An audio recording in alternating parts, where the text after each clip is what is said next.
Burmese Days by George Orwell.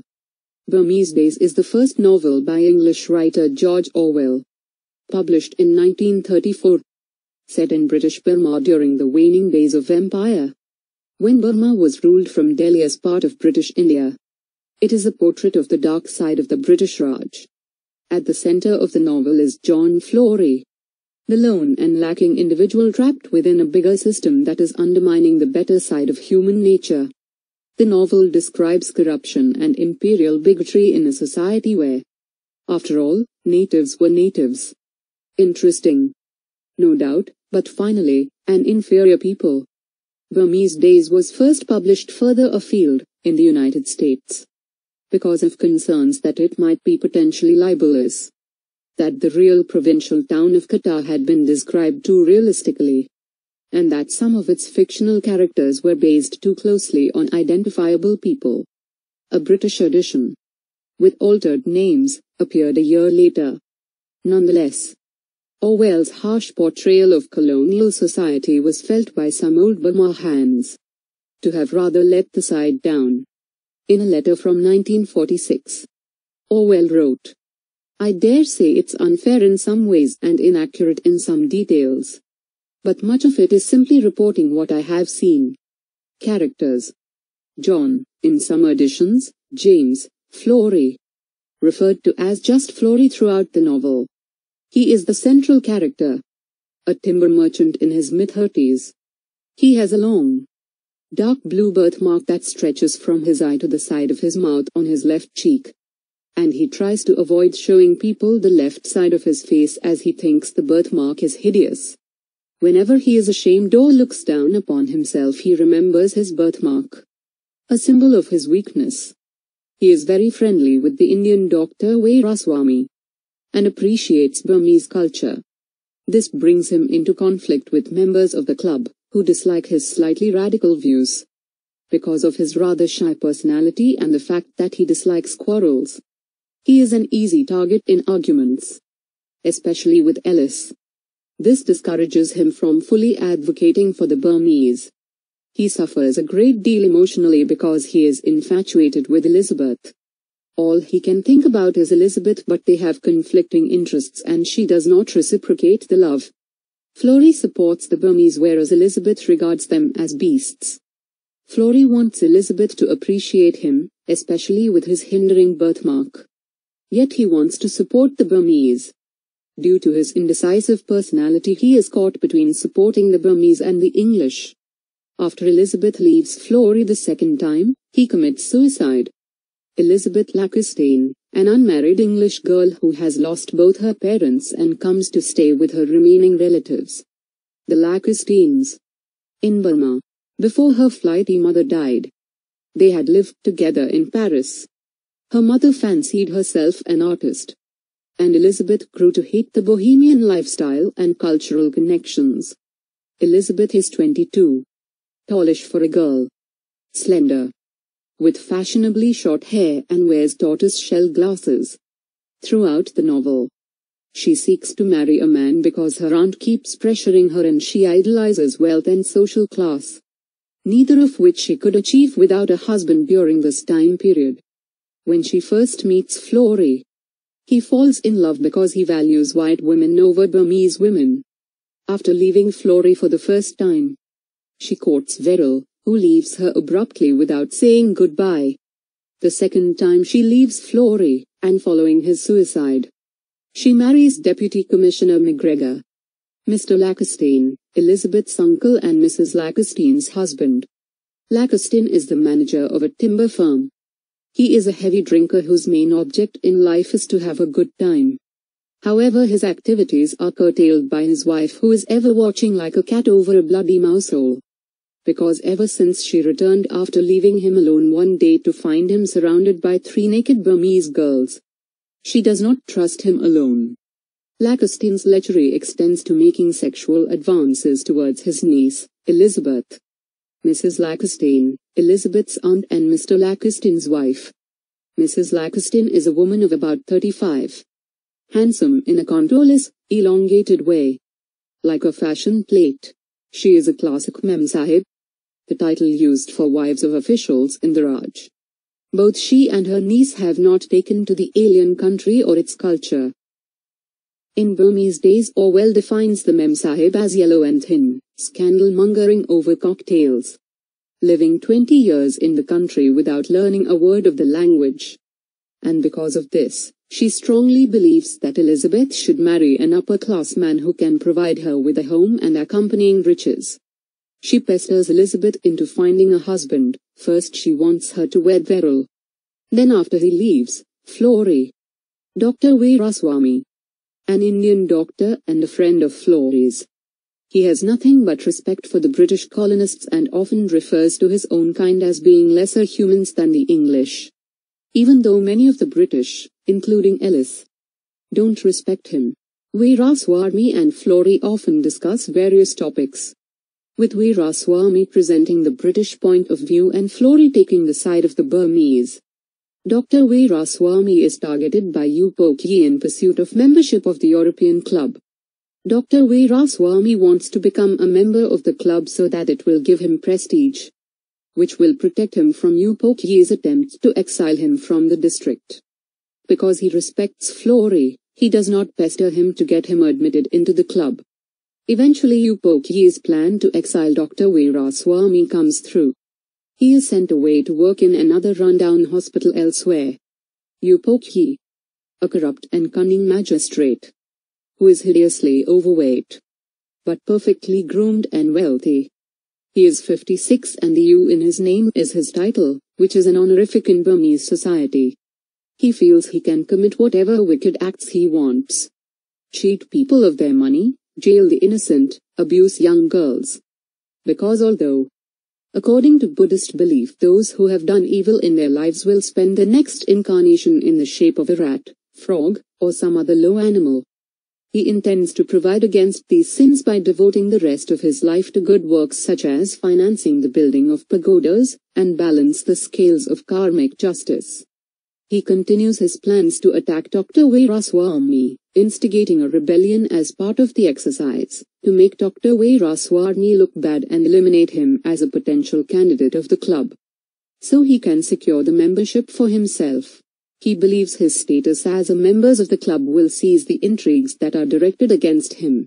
He loses preeminence when Flory and Veeraswamy suppress the riot. After Flory dies, he becomes a member of the European Club. Shortly after his admission into the club he dies, unredeemed. Before the building of the pagodas, Upo has advanced himself by thievery, bribery, blackmail and betrayal. And his corrupt career is a serious criticism of both the English rule that permits his success, and his English superiors who so disastrously misjudge his character. Mahlame, Flory's Burmese mistress who has been with him for 2 years before he meets Elizabeth. Mahlame believes herself to be Flory's unofficial wife and takes advantage of the privileges that come along with being associated with a white man in Burma. Flory has been paying her expenses throughout their time together. However, after he becomes enchanted with Elizabeth, he informs her that he no longer wants anything to do with her. Mahlame is distraught and repeatedly blackmails him. Once thrown out of Flory's house, the other villagers dissociate themselves from her and she cannot find herself a husband to support her. Encouraged by Upokyi, who has an alternate agenda to ruin Flory's reputation within the club, she approaches Flory in front of the Europeans and creates a dramatic scene so everyone knows of his intimacy with her. This outburst taints Elizabeth's perception of Flory for good. Eventually she goes to work in a brothel elsewhere. Khosla, Flory's devoted servant since the day he arrived in Burma. They are close to the same age and Khosla has since taken care of Flory. Though he serves Flory well, he does not approve of many of his activities, especially his relationship with Mahlame and his drinking habits. He believes that Flory should get married. Flory has remained in the same reckless state that he was in upon arriving in Burma. In Khosla's eyes, Flory is still a boy. Khosla, on the other hand, has moved on with his life as he has taken wives and fathered 5 children. He pities Flory due to his childish behavior and his birthmark. Lieutenant Verrill, a military policeman who has a temporary posting in the town. He is everything that Flory is not. Young, handsome, privileged. He is the youngest son of a peer and looks down on everyone, making no concessions to civility and good manners. His only concern while in town is playing polo. He takes no notice of a person's race, everyone is beneath him. Beryl is smug and self-centered. Encouraged by her aunt, Elizabeth pursues Beryl as a suitor. But he uses her only for temporary entertainment. In the end, he vanishes from town without a word to Elizabeth. Mr. McGregor, Deputy Commissioner and Secretary of the club. He is upright and well-meaning, although also pompous and self-important. Upokyi contacts Mr. McGregor through anonymous letters as he continues his attacks on Dr. Veeraswamy to gain a position in the club. As one of the only single men left in the town, he marries Elizabeth Ellis, a violently racist Englishman who manages a timber company in Upper Burma. He is a vulgar and spiteful member of the club who likes to stir up scandals. He believes in the British rule of Burma and that the Burmese people are completely incapable of ruling the country themselves. His hatred of the Burmese culture causes some clashes with Flory due to Flory's friendliness with the Burmese, especially Dr. Veeraswamy. Ellis is in support of Upokyi's plan to ruin the reputation of Dr. Veeraswamy and needs no evidence whatsoever of Dr. Veeraswamy's guilt. Francis and Samuel. Francis is a Eurasian clerk to an Indian money-lender, whilst Samuel is a clerk to some of the pleaders. Both are sons of Christian missionaries. The book explores attitudes towards their mixed heritage. Plot summary. Burmese Days is set in 1920s Imperial Burma, in the fictional district of Katha, based on Kotar, formerly spelled Katha, a town where Orwell served.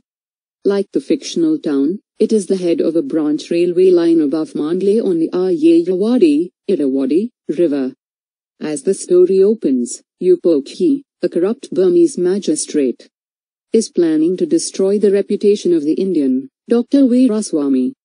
The doctor hopes for help from his friend John Flory who, as a Pakka Sahib, European white man, has higher prestige.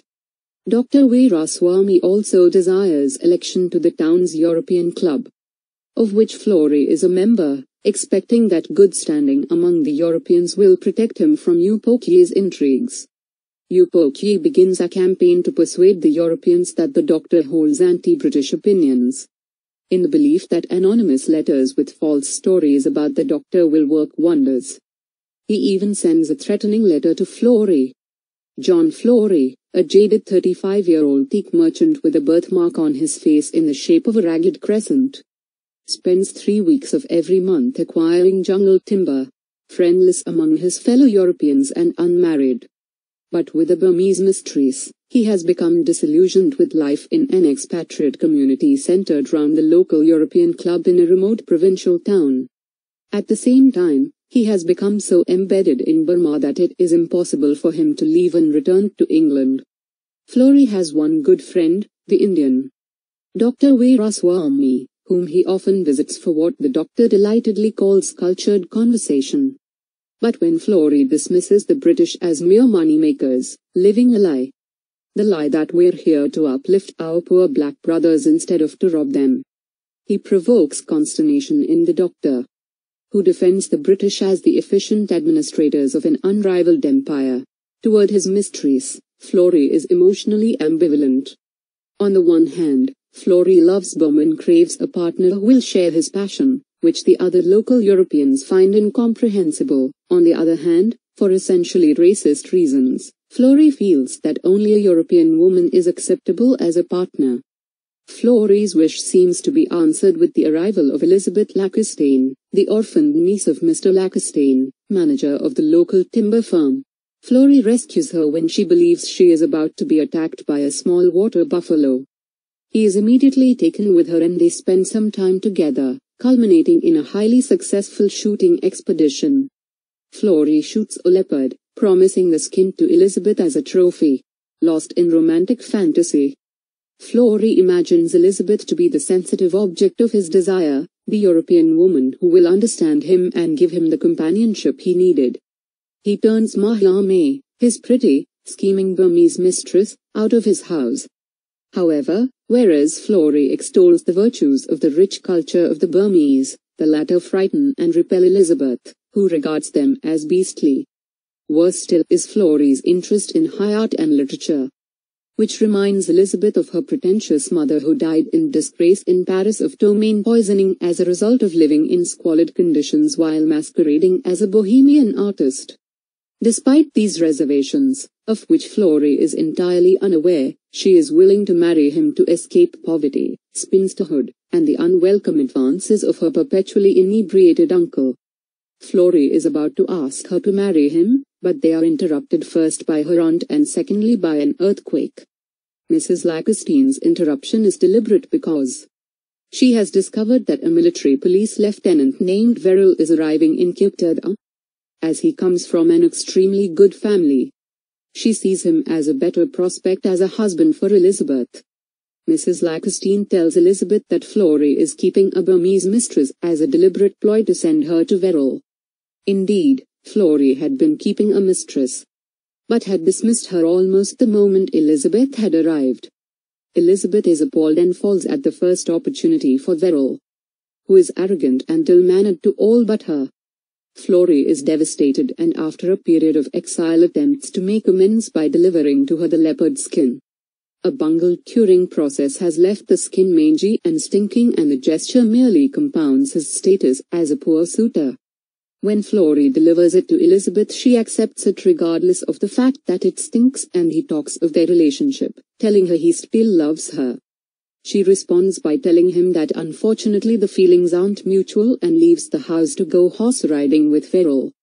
When Flory and Elizabeth part ways, Mrs. Lacustine orders the servants to burn the reeking leopard skin, representing the deterioration of Flory and Elizabeth's relationship.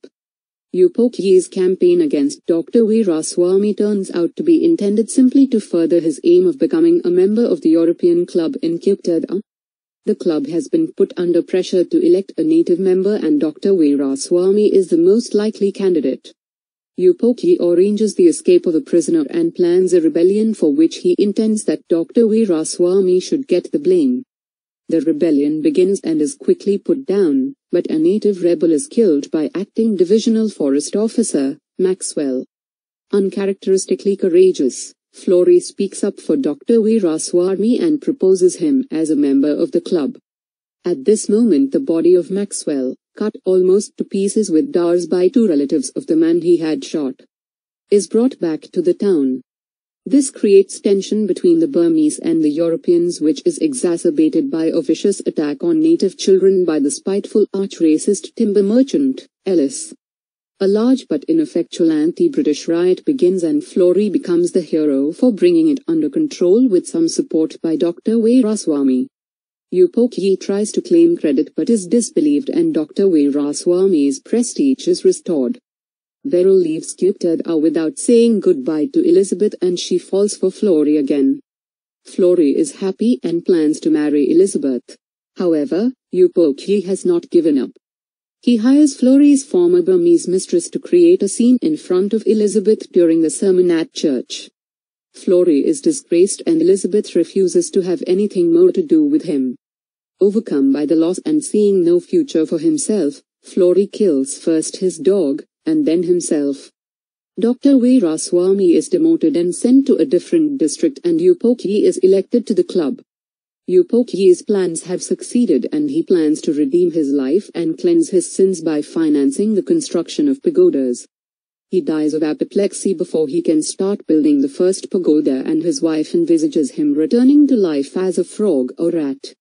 Elizabeth eventually marries MacGregor, the deputy commissioner, and lives happily in contempt of the natives, who in turn live in fear of her, fulfilling her destiny of becoming a Burra Mem Sahib, a respectful term given to white European women. End of the summary. Thank you.